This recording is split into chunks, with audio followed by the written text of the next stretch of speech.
Om, antara Malaysia dengan Indonesia, Om, sambal siapa paling pedas, Om? Sambal Indonesia ke cili padi Malaysia ke?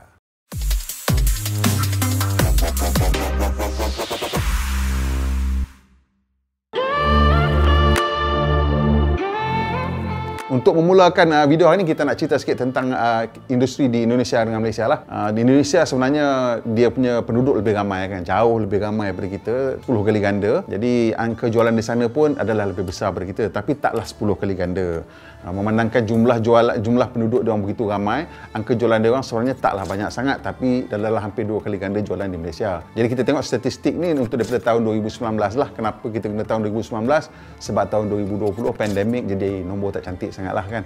Jadi maklumat ni kita dapat daripada Gaikindo, Gabungan Industri Kenderaan Bermotor Indonesia. Jadi Gaikindo kata tahun 2019 dia orang menjual 1.03 juta kereta. Satu angka yang agak besar, tapi sebenarnya turun sikit daripada 2018. 2018 dia orang jual 1.15 juta kereta. Jadi di Malaysia pula kita mendapat data kita daripada Malaysian Automotive Association ataupun Kesatuan Automotif Malaysia yang mewakilkan keseluruhan jenama-jenama yang ada di Malaysia ni. Dan menurut MAA tahun 2019 kita telah berjaya menjual lebih sikit pada 600,000 kereta, iaitu 604,287 unit. Jadi ini kiranya satu perkembangan yang bagus, sebab paling terakhir kita dah berjaya mengatasi 600,000 unit ialah pada tahun 2015. Lepas tu dia mencorot, ni kemudian nak naik balik lah ni. Tapi sedihnya 2019 naik, 2020 corot balik lah. Tahun ni saya rasa lagi kesian lah, sebab dalam bulan Mei dan Jun tak tahulah berapa kereta yang kita jual. Hampir-hampir dekat kosong kalau tak silap saya lah antara dua bulan ni, disebabkan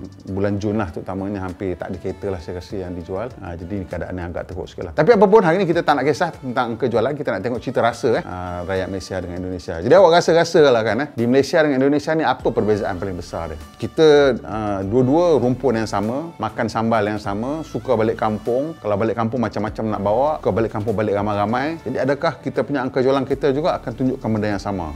Jadi sekarang kita mau melihat 5 mobil yang paling popular di Malaysia dan juga di Indonesia.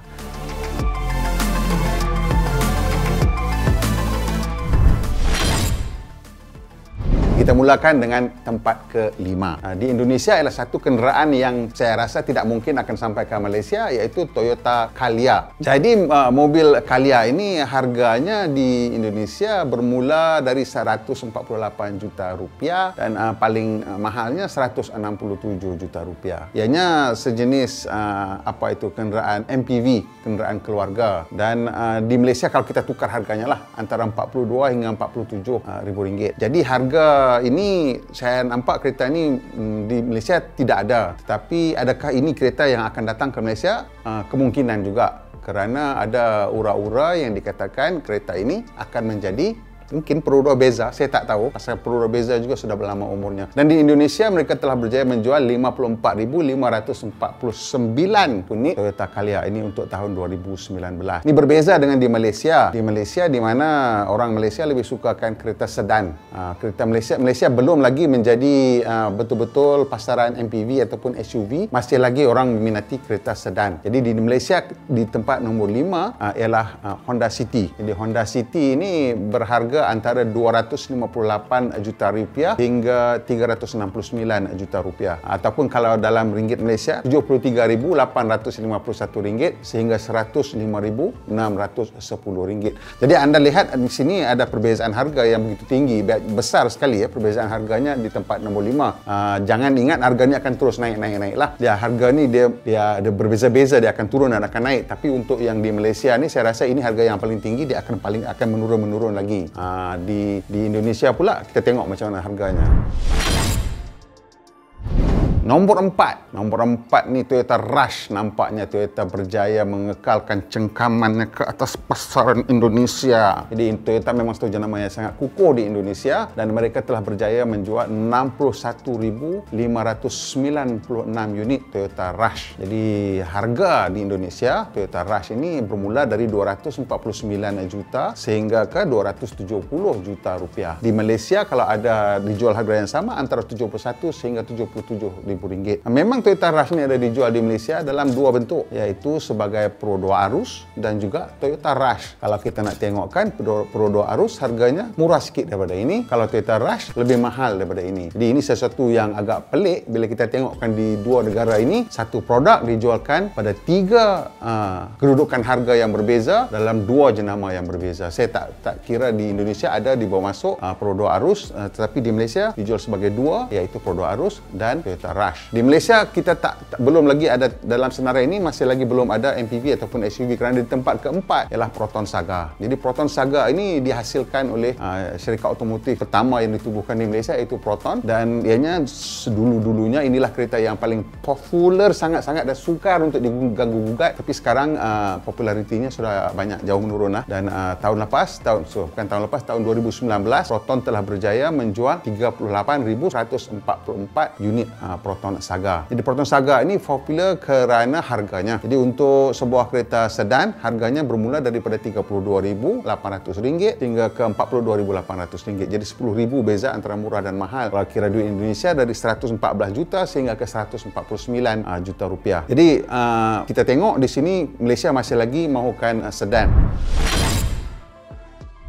Tempat ketiga, kedudukan ketiga, kita melihat di Malaysia masih lagi terus kita berminat kepada sedan, iaitu Pro 2 Beza. Jadi untuk kedua-dua Pro 2 Beza dan Proton Saga, kedua-duanya berada dalam segmen A. Jadi kedua-dua kereta ini ialah kereta kompak dan harganya pun lebih kurang serupa ya. Kita tengok Pro 2 Beza ini harganya bermula daripada RM33,000 sehingga RM48,000. Jadi dia bermula lebih kurang lah, tapi mahal sedikit Pro 2 Beza ini. Dan ini masuk harganya di Indonesia 116 juta sehingga 169 juta rupiah. Jadi di tempat ketiga kita sudah tengok 5, 4, 3 semuanya sedan. Di Indonesia yang mula-mula tadi MPV, keduanya SUV. Sekarang kita kembali kepada satu produk yang menjadi gabungan kedua-duanya, iaitu Mitsubishi Xpander.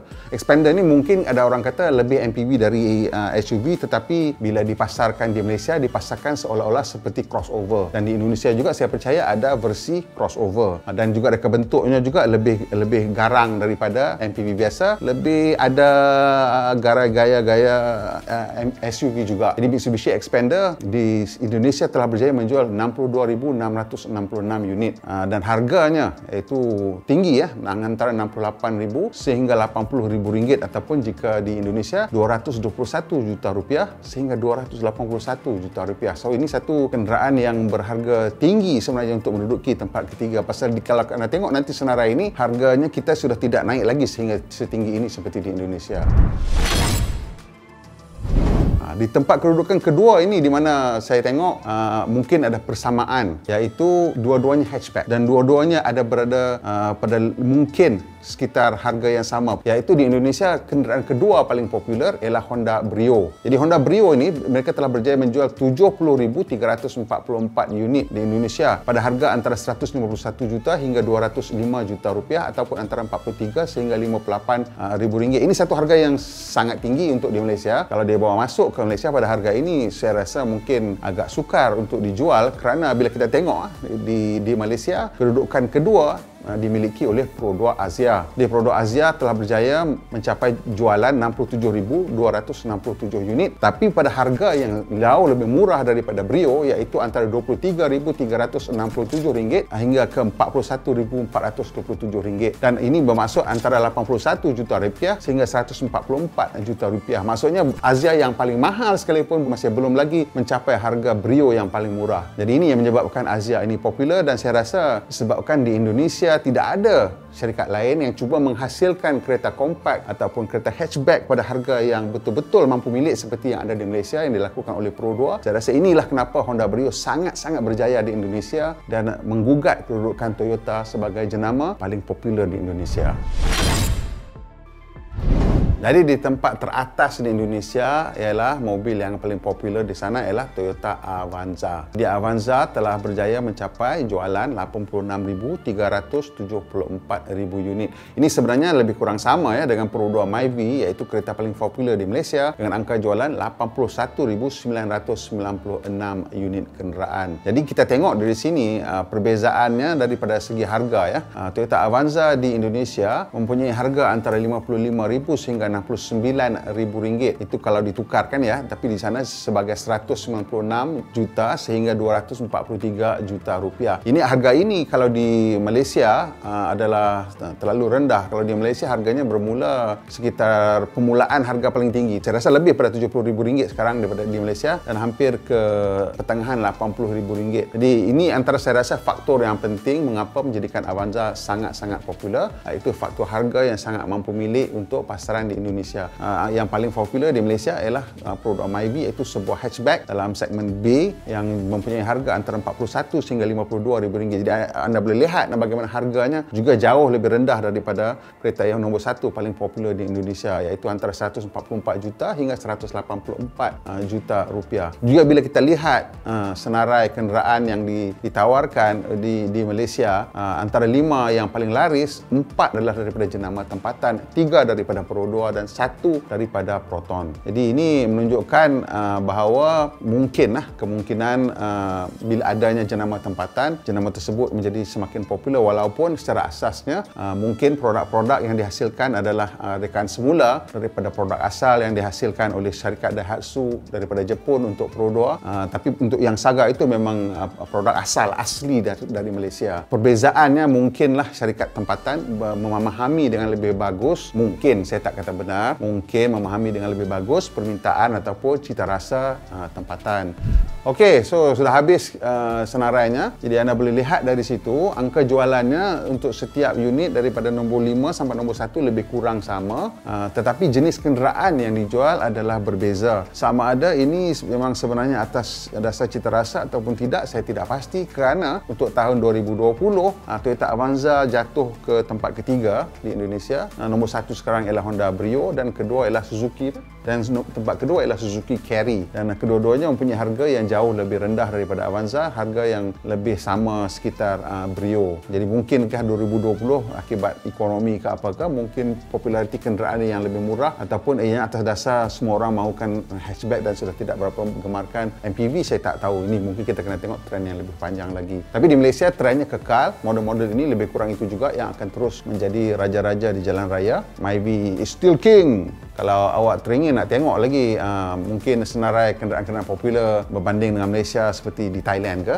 kita mungkin boleh buat, ataupun kita buat je senarai kenderaan-kenderaan popular di negara-negara lain. So kita tengok apakah trend-trend yang sedang berlaku di setiap negara. Di ASEAN lah sebagai contoh, kita boleh mulakan dengan ASEAN. Kalau suka senarai-senarai macam ni, beritahu kita akan buat lagi senarai macam ni. Tiap-tiap minggu lah kalau boleh, bagilah idea cadangan lah. Cikgu Mas'ud tu kalau kata alah dah lah benda yang sama lagi, buatlah cerita lain pula Cikgu Mas'ud. Boleh lah, beritahu kita apa yang awak suka, kita boleh tukarkan mengikut cita rasa anda. Kalau boleh lah, ni dah sebelum nak penutup ni, saya biasalah kena ingatkan pesanan daripada penaja, iaitu Syasha kata tolonglah peringat mereka kalau boleh tekan butang like dan kongsi dengan kawan-kawan, dan paling penting sekali ni, lepas dia nak bagi Ferrari hujung tahun ni, tekan butang subscribe dan butang loceng supaya dapat makluman terkini bila kita buat video terbaru. Kita jumpa lagi.